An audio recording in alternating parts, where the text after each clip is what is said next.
So ముందుగానే ఎదురాయించుకుంటుండు arrest కాబోతున్నామనే సూచనల మేరకు ఇక అరెస్ట్ చేసుకుంటారేమో చేసుకోరు అన్నట్టుగా ఇగో Revanth Reddy for a man caught with 50 lakh bribe everything will seem like a conspiracy so farmers protesting against your son in law pharma company will be a conspiracy.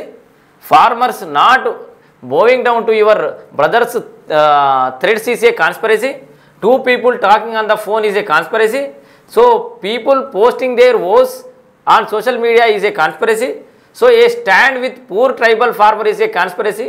So మీకు ఇవన్నీ అనుమానాస్పదంగా అనిపిస్తున్నాయి ఇవన్నీ. సో ఆయన ఫైనల్గా ఏం చెప్పదలుచుకున్నా అంటే చూడరు ఒక లైను, అరెస్ట్ మీ కమాన్ అరెస్ట్ మీ, అదేదో ఏం సినిమా ఇంగ్లీష్లో మన అత్తనింటి దారిలో బ్రహ్మానందం లాస్ట్ కూడా చూడు రేడియేటర్ అవార్డు అని ఆయన గ్లాడియేటర్ అనేది తీసుకుంటాడు, అవార్డు తీసుకుంటాడు, గట్లున్నది.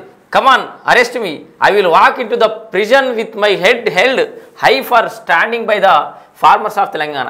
తెలంగాణ రైతుల కోసం నేను జైలుకి వెళ్ళడానికైనా సిద్ధం, కమాన్ అరెస్ట్ మీ అంటుండు కేటీఆర్. వాస్తవానికి ఆ రైతులకు సంబంధించిన సమస్యలోనో లగచర్ల ఘటనకు సంబంధించిన సమస్యలోనో కేటీఆర్ జైలుకు వెళ్ళట్లేదు. ఈ డిఫరెన్స్ తెలుసుకోవాలి తెలంగాణ సమాజం మొత్తం.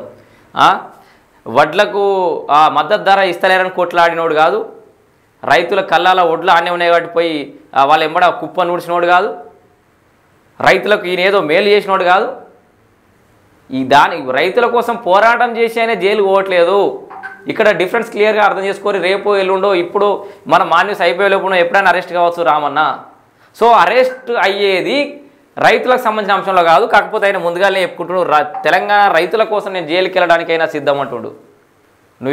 నువ్వేదో ట్విట్టర్లో పెట్టుకున్నంత మాత్రాన రైతుల కోసం అన్నంత మాత్రాన మీతో అంత నాలెడ్జ్ లేకుంటే ఏం లేదుగా. తెలంగాణ సమాజం నువ్వు ఏ విషయంలో అరెస్ట్ అవుతున్నావు, ఏ కేసులో అరెస్ట్ అవుతున్నావు అనేది అయితే తెలంగాణ సమాజం ముందర పెడుతుంది కదా ప్రభుత్వం. నోటి మాటతోటి 55 కోట్లు ఫార్ములా రేసింగ్కు కట్టబెట్టినందుకు, ధరణిలో అనేక రకాల ఈ కథా కార్యక్రమం నడిపించినందుకు. సో చాలా కారణాలు ఉన్నాయి. ఈ 55 కోట్లను చులకన ఎంత వెటకారంగా మాట్లాడాడు. 55 కోట్లు పెద్ద 55 కోట్లకే కింద మీద అవుతుండు రేవంత్ రెడ్డి అన్నాడు. తెలంగాణ రాష్ట్ర ఖజానాకు 55 కోట్లు కూడా విలువైనయే. ఎందుకు 55 కోట్లు అంతా చులకనగా చేసినావు KTR? So arrest me, I will walk into the prison. So నేను జైళ్ళకి తల పైకెత్తుకొని పోతా రైతుల కోసం, తెలంగాణ సమాజం కోసం, for becoming voice of the voiceless. So becoming voice of the voice, గొంతు లేని వాళ్ళకి అంటే వాయిస్ లేని వాళ్ళకి నేను వాయిస్ని అయితే ఆటుడు. నేరెళ్ళ గట్టర్ల వాళ్ళ కోసం కూడా వాయిస్ అయితే మంచిగా ఉండేది. మల్లన్న సాగర్ నిర్వాసితుల పక్షాన కూడా వాయిస్ అయితే బాగుండేది. రంగనాయక సాగర్ నిర్వాసితుల పక్షాన వాయిస్ అయితే బాగుండేది. అన్నపూర్ణ నిర్వాసితుల పక్షాన వాయిస్ అయితే బాగుండేది. కొండపోచమ్మ నిర్వాసితుల పక్షాన కూడా వాయిస్ అయితే బాగుండేది. కానీ ఆ వాయిస్ను తొక్కించే నిరంకుశత్వపు లీడర్ అయినవు నువ్వు మరి గత 10 ఏళ్ళలా. సో పోలీసుల బూట్ కాళ్ళతోటి పీకలు నొక్కించినవు నువ్వు మొత్తం. ఇప్పుడు బికమింగ్ వాయిస్ ఆఫ్ వాయిస్లెస్ అట. ఏం వాయిస్లెస్? అసలు ఎవరికి వాయిస్ లేకుండా చేసిందే నువ్వు కదా. ప్రశ్నించిన ప్రతి ఒక్క గొంతు నొక్కేసింది నువ్వు కదా. ఇక మళ్ళీ ఏమన్నాడే కింద మూవ్ అవుతారు. నువ్వేం మాట్లాడుతున్నావు రా బాయ్ పేటీఎం బ్యాచ్ అంటారు. నేను ఓపెన్గా చెప్తున్నా. ఇక్కడ ఏదో కేటీఆర్నో బీఆర్ఎస్నో తిడుతున్నా అంటే రేవంత్ రెడ్డిని పోడుతున్నాడు కాదు బిడ్డ. వాళ్ళే కూడా ఎండగడుతూనే ఉన్నా. కావాలంటే వీడియోలు మొత్తం చూడరు. మీకు మొత్తం వీడియోలు చూడ శాత కాదు, మీరుకెళ్ళి మాట్లాడతారు. నా ప్రతి వీడియో స్టార్టింగ్ టు ఎండింగ్ చూడండి, తెలుస్తుంది నేను ఎవరిని మాట్లాడుతున్నా, ఎవరిని తిడుతున్నా, ఎవరిని ఏం చేస్తున్నాను. సందర్భాన్ని బట్టి ఎవడు తప్పు చేస్తే వాడిని ఎండగడతాం, ఎవడు మంచి చేస్తే వాడిని పోగొడతాం. కానీ వీళ్ళ 10 ఏళ్ళ పాలన విధ్వంసం గురించి చెప్పాలంటే 100 ఏళ్ళైనా సరిపోదు. కాబట్టి ఆ అంశాన్ని నేను భుజాన్ని ఎత్తుకున్నాను. బీఆర్ఎస్ అరాజక పాలనను ప్రశ్నించడమే పనిగా పెట్టుకున్నాను నేను. ఎస్, ఈ కాంగ్రెస్ ఎండగట్టోళ్ళు కూడా చాలామంది ఉన్నారు. నేను బీఆర్ఎస్ అమ్మనే ఉంటా, ఇంకా 10 ఏళ్ళు ఉంటా, వాళ్ళు తవ్వకొచ్చేదాకా. సోయి తెచ్చుకుని మరి వాళ్ళు చేసినప్పుడు సంసారం, ఇప్పుడు వ్యభిచారం అన్నట్టుగా మాట్లాడితే కరెక్ట్ కాదు కదా. వాళ్ళు ఏ అంశాలు అయితే తప్పు చేసారో వీటిని ఇప్పుడు ఇవాళ వాళ్ళు ముందడేసుకొని రాజకీయ లబ్ధి పొందాలా చూస్తే ఖచ్చితంగా ప్రశ్నిస్తాను. So becoming voice of the voiceless అంటుండు. సో కేటీఆర్ ఏం చేసుకుంటుంటే ముందుగానే ఏదో లంగా పనులకి జైలు పోయే సమయంలో నేను ఏదో తెలంగాణ సమాజాన్ని ఉద్ధరించే ప్రాసెస్లో నేను జైలుకు పోయినా అని చెప్పేసి పెద్ద ఎత్తున ఆందోళన సృష్టించడానికి నానా రకాల భయానక వాతావరణం తెలంగాణ రాష్ట్రంలో సృష్టించబోతున్నారు. తెలంగాణ యావత్ సమాజానికి అట్లాగే బీఆర్ఎస్ కార్యకర్తలకు తస్మాత్ జాగ్రత్త. మీ మంచి కోరేటోండి నేను.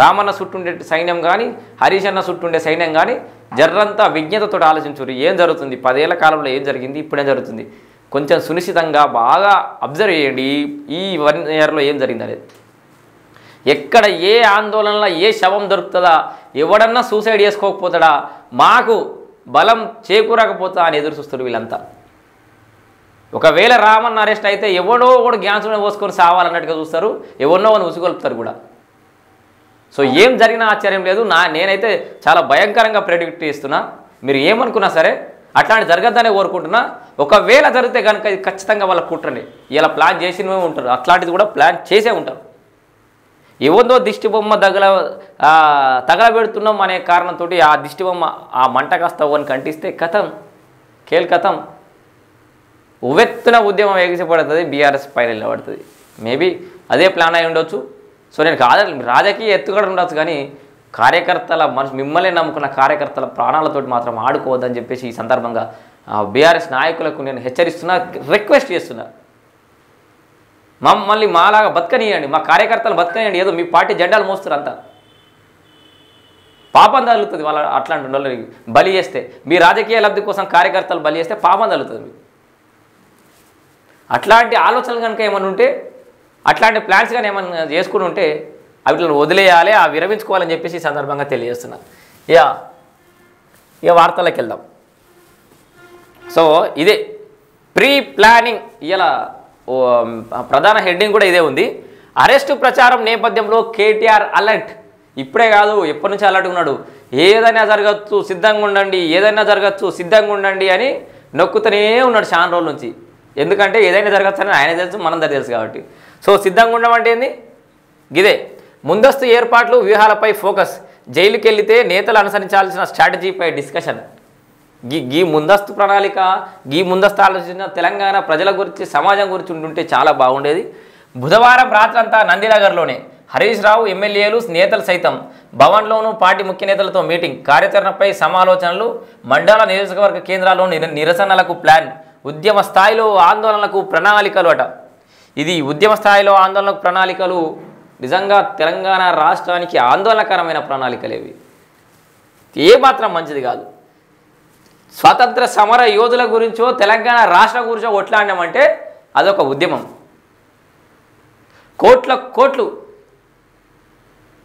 కోట్లకు పడగలెత్తి పట్టి పీడించి ధనార్జన చేసినటువంటి అక్రమార్కుల గురించి కొట్లాడుతున్నామంటే అది ఖచ్చితంగా అది ముమ్మాటికి మనం చేస్తున్న తప్పే మన ఆస్తులను విధ్వంసం చేసుకున్నా మన ప్రాణాలను ఖరాబ్ చేసుకున్నా మన రాష్ట్రానికి నాశనం చేసుకున్నా అది మన చేతితోటి మళ్ళా ఇక లగచర్ల ఘటనలో బీఆర్ఎస్ వర్కింగ్ ప్రెసిడెంట్ ఈ హెడ్లైన్స్ ఇవి కూడా చదివి అలాగ పోదాం సో ఈ ప్రణాళికకు సంబంధించి మొత్తం ఇదే ఎపిసోడ్ చదువుదాం ఇటు మళ్ళీ వాళ్ళ బావగారు హరీష్ అన్న గారు కూడా ఉన్నారు ఇక్కడ ఏదో లగచర్ల బాధిత కుటుంబాలతో మాట్లాడుతున్న కేటీఆర్ అని ఉంది ఇక్కడ ఈ వార్త కూడా ఉంది చిట్టి నాయుడు ఏం పీక్కుంటావో పీక్కో ఇక చూడరి వావ్ అంటే లాంగ్వేజ్ నాపై కేసు పెడితే ఊరుకుంటానా జైలు నుంచి వచ్చాక సైతం పోరాటం వీళ్లకు ప్రభుత్వాన్ని నడపడం చేత కావట్లే ఫార్మా విలేజ్ పేరుతో రియల్ ఎస్టేట్ దందాకు సీఎం ప్రయత్నం చేస్తున్నాడు రేవంత్ ప్రభుత్వం 5 ఏళ్ళు ఉండాలని కోరుకుంటున్నా అప్పుడే మాకు తిరిగి 15 ఏళ్ల పాటు అధికారం వస్తుంది అవు మళ్ళీ 20 ఏళ్ళకి 15 ఏళ్ళకి వచ్చింది రామన్న సో గతంలో 20 ఏళ్ళు అన్నారు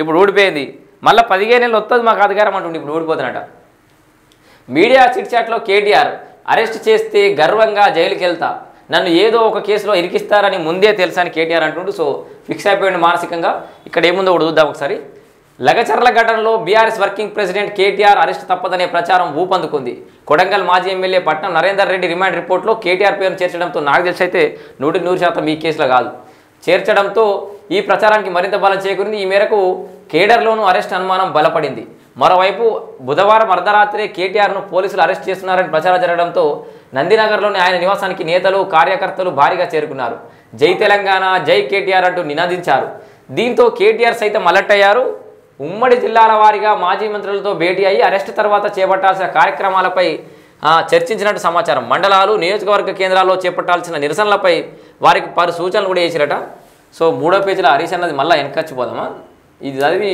ఇది 7వ పేజీలో ఉంది సరే 7వ పేజీలో మొత్తం పూర్తిగా చదువుకోద్దాం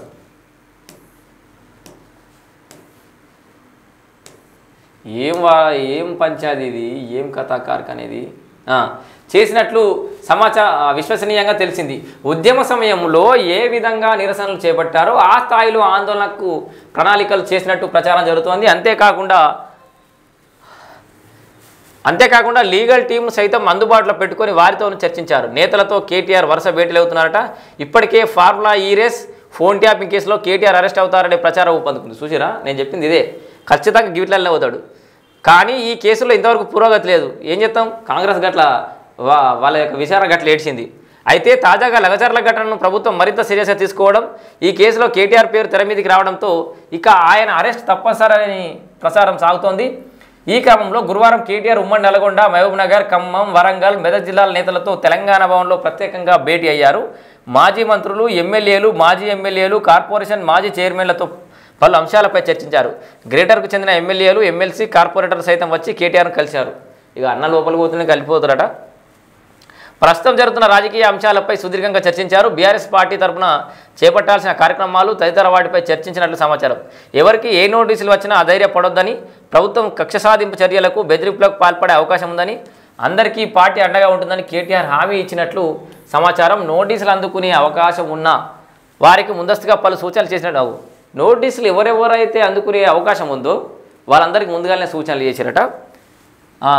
మరోవైపు ఫోన్ ట్యాపింగ్ కేసులో మాజీ ఎమ్మెల్యే చిరుమర్తి లింగయ్యకు విచారణకు హాజరయ్యారు. ఇందులోనూ కేటీఆర్ పాత్ర ప్రశ్నలపై ప్రతి దాంట్లో అయ్యగారి పాత్ర అన్నింటిలో ఉంటుంది. యువరాజు దిశానిర్దేశం చేయాల్సింది ఆయన్నే. ప్రతి కార్యక్రమం వెనకాల అన్నున్నాడులే, దే బ్రీఫ్ ఉన్నో అన్నట్టు ఉంటుంది కథ కార్యక్రమం అంతా. సో అదంతా ఉంటుంది. ఉద్యమాన్ని తలపించేలా ఆందోళనలకు ప్రణాళికలు చేయాలి వీళ్ళు. ఎందుకంటే వాళ్ళ గురించి ఉద్యమం చేయకపోతే ఎట్లా మనం. పోలీసులు కేటీఆర్ను అరెస్ట్ చేస్తే అనుసరించాల్సిన వ్యూహాలపై బీఆర్ఎస్ పార్టీ కసరత్తు చేస్తోంది. మండల, నియోజకవర్గ స్థాయిలో నిరసనలు చేపట్టాలని పార్టీ నేతల భేటీలో చర్చకు వచ్చినట్టు సమాచారం. ప్రత్యేక తెలంగాణ రాష్ట్ర ఉద్యమ సమయంలో ఎలాగైతే ఉద్యమాన్ని ఉవ్వెత్తున తీసుకొచ్చారో అదే మాదిరిగా నిరసన కార్యక్రమాలు చేపట్టేందుకు సిద్ధమవుతున్నట్లు సమాచారం. కేటీఆర్ అరెస్ట్ను మరింత అనుకూలంగా మలుచుకునేందుకు కార్యక్రమాలు చేపట్టాలని, కేటీఆర్ను ఎన్ని రోజులు జైల్లో పెడితే అన్ని రోజులు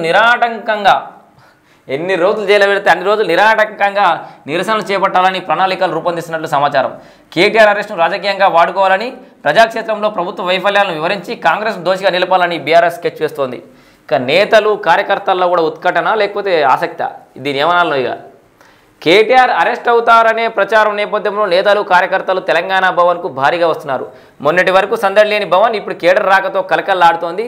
భారీగా తరలివచ్చిన పార్టీలో ఏం జరుగుతున్నది, కేటీఆర్ అరెస్ట్ అవుతున్నారా, కేటీఆర్ జైలుకి వెళ్తే పార్టీ నడిపేదెవరు అంటూ ఆరా తీయడం కనిపించింది. ఇంకెవరు అన్నా మిషన్ సక్సెస్ ఈ ఎవరో మీకు అందరూ తెలుసు.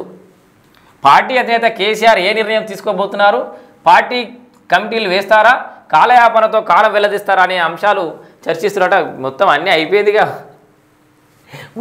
వాళ్ళ కార్యకర్తలే వాళ్ళ పార్టీ ముందుగా డిసైడ్ అయిపోయింది. ఇక ఏం చేయాలి కథాకరికనే ఫిక్స్ అయిపోయారు. ఇక మనం ఏం చేయలేము దానికి.